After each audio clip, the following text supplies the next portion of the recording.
Greetings, YouTube. It is so good to be healthy enough to get back on YouTube. I have been coughing for weeks. It is so good to be back with you guys. So, here we are back again with another adventure from Pinky Calhoun. Finally, episode 20, chapter 16, Something from Nothing. I sat down next to where I'd put Annie on a scrap of fabric and a patch of soft grass. I contemplated what to do next. I told myself I was done finding dead bodies. I didn't pray about it. It seemed to me that while God might want someone looking out for the missing folks, I didn't want to be that someone. I didn't know what to call the thing I protected. Body was the wrong word because it wasn't dead. But it wasn't much of a person either. I killed one buzzard for sure. I dragged that dead bird next to that thing we were rescuing and pulled out all its long feathers. I liked the way the different colors of brown in the feathers made stripes. I plan to use those new feathers to write on my new white paper. A buzzard tried to attack Annie. It might have been big enough to carry her off. It was definitely big enough to hurt her. I hit it with my walking stick just before it would have landed on her. It flew off sideways. I broke part of it. I learned something, though, when I broke that buzzard. I learned that fear makes you stronger than anger. I quit playing with the feathers and started taking the buzzards seriously. I hit 3 more of them with rocks, but they just flew higher. I'd never been happier to see anyone than when Elmer and the Harkinses showed up. It took them less than an hour to get back to Annie and me.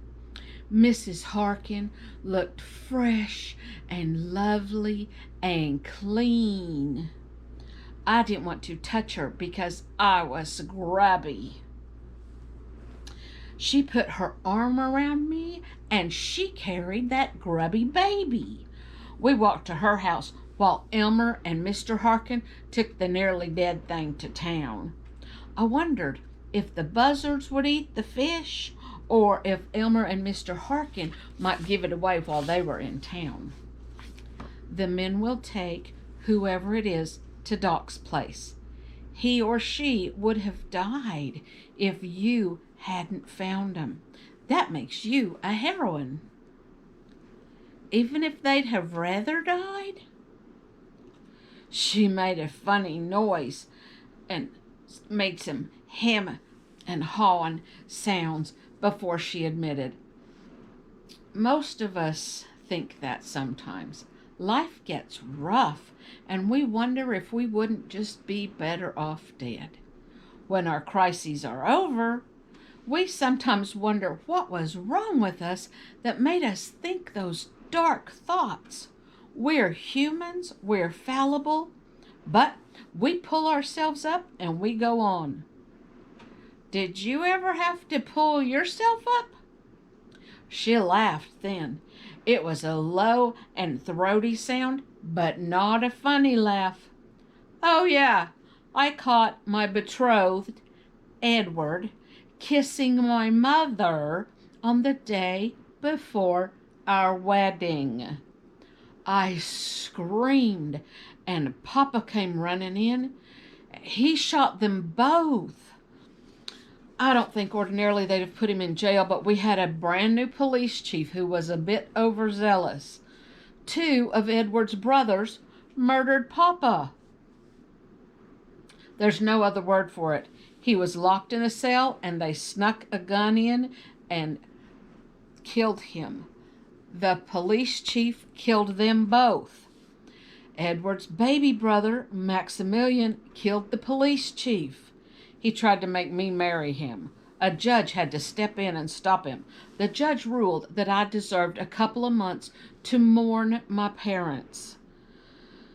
In the 60 days that the judge gave me, I sold everything and came west to escape.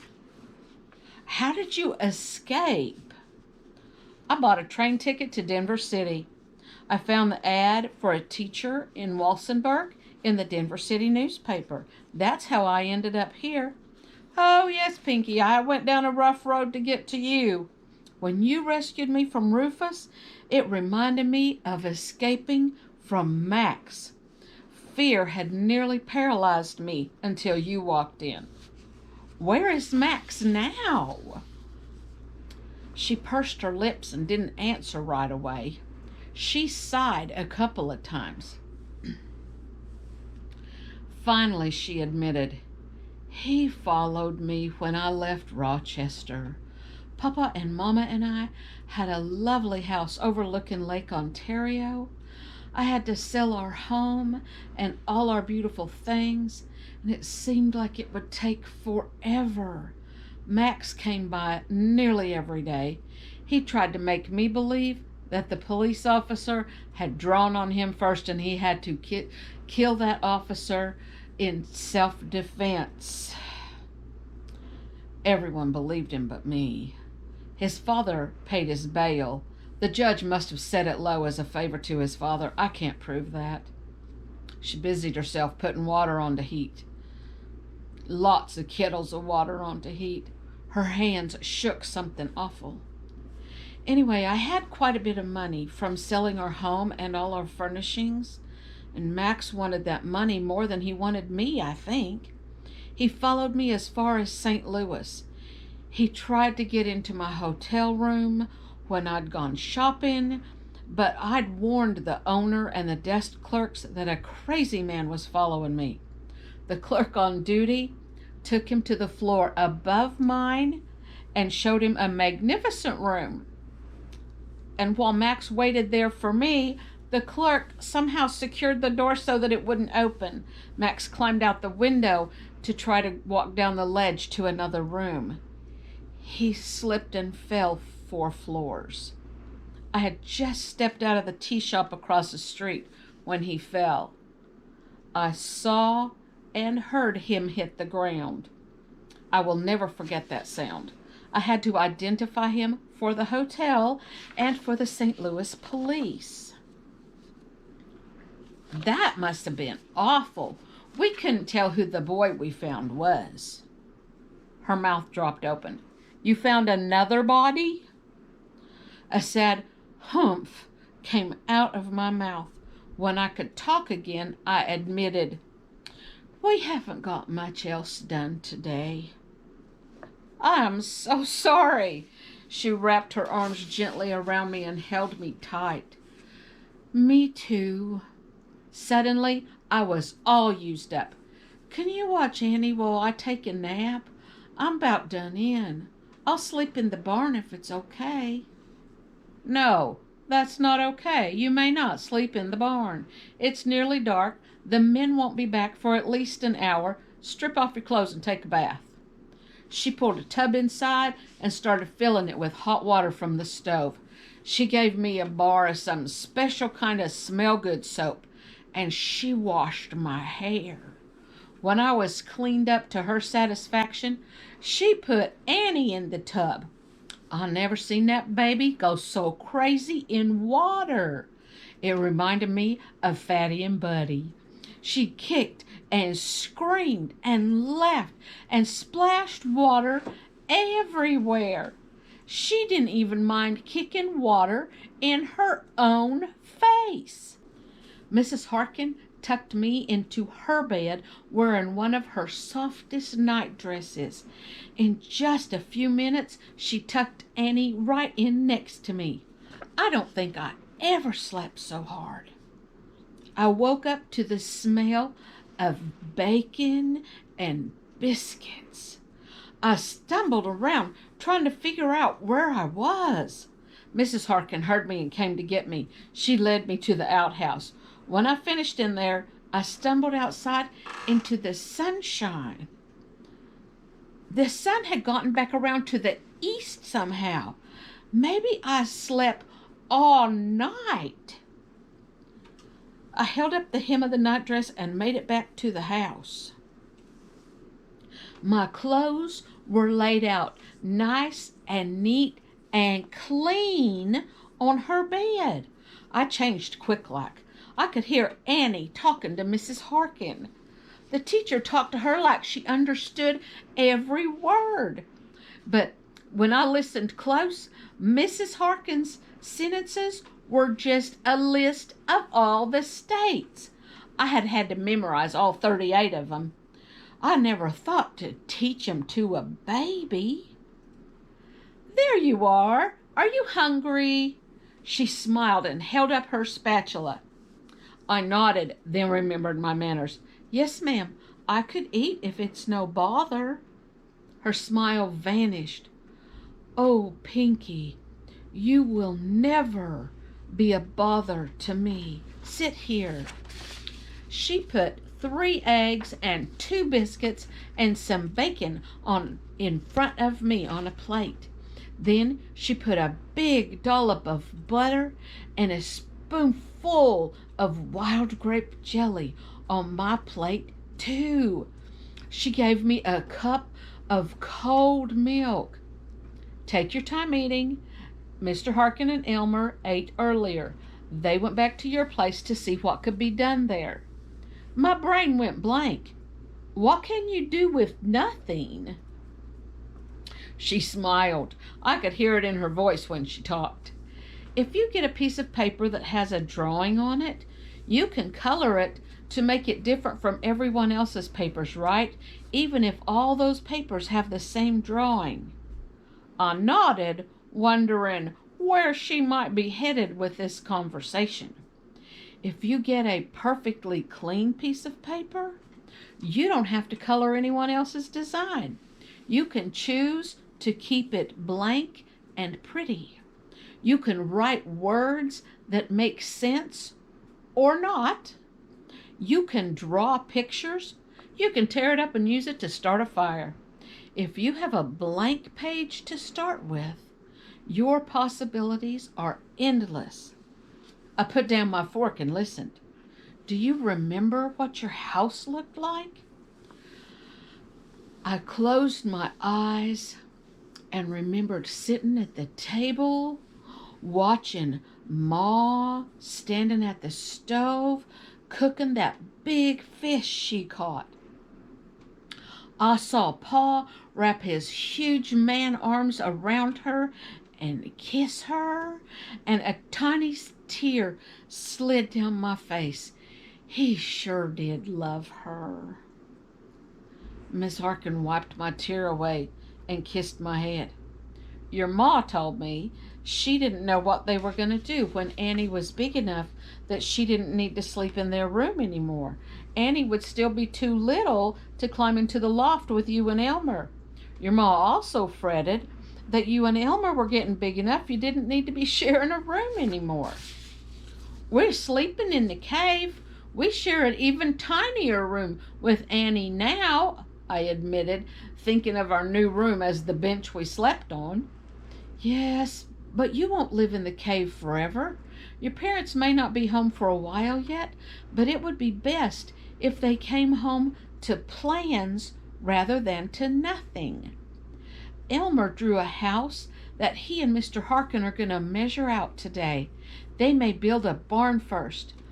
They'll build the new chicken house right next to the barn so they can share a wall. Maybe they'll even put the chicken house inside the barn so that the 2 buildings share 2 walls. And if they do that, the chickens can get out and move around when the weather is awful. I don't know how. How to what? All I can see is the blank paper. I can't make any ideas come. That's how I know you're not ready to be the mayor yet. When you're in charge, you have to be able to give broken people hope. Hope sometimes looks like a new idea. If your Pa and Ma were here, you'd be dreaming huge plans. Give him time to find her and rescue her without either one of them having to kill anybody else. They should kill them both. Both? Rufus and his paw. Sometimes innocent people get hurt when we act out in anger, like when Rufus dropped you on the floor and stepped on your leg. If I'd waited just a minute before hitting him, your knee might not have been injured. And he might have killed us both or spoilt us both. What does being spoilt mean? I'm spoilt rotten, and Emmy's told me that her ma said if you have been spoiled, you can never get married. I'm going to marry Adam if he's still alive after the storm. There has to be two different kinds of spoiled. She smiled out of one corner of her mouth. The Twisters missed Walsenburg. Adam and his family are fine. Mr. Harkin went past your place. We thought you had all been killed in the storm. Her hand went to her heart. I thought Elmer's ghost had showed up here yesterday. He gave me quite a start. I screamed when I saw him. She laughed at her own mistake and patted her chest like she was trying to calm herself down again. I took a bite of biscuit. Maybe I wasn't as hungry as I thought I was. It tasted like she had used flour and lard and nothing else. Maybe she didn't know how to make good biscuits. I thought about offering to teach her to make them, but that seemed rude. I ate my bacon and eggs and drank 2 cups of cold milk. Annie sat tied to a chair with a tea towel around her chest. Mrs. Harkin had even contrived a little table for Annie to use. Annie managed to kill her biscuit and mangle her egg. I watched as she stuffed pieces of both into her mouth. Mrs. Harkin put some pieces of fresh strawberries on Annie's little tray. I thought Annie would go crazy trying to get those strawberries. Miss Harkin picked up the pieces, and Annie opened her mouth like a hungry baby bird. Spoiled? I asked again. She sighed. That's really a question you should ask your parents, but I understand why you're asking me instead. It is when a man pretends you're married to him. Oh, like the wild pigs. They don't really get married, but they have babies.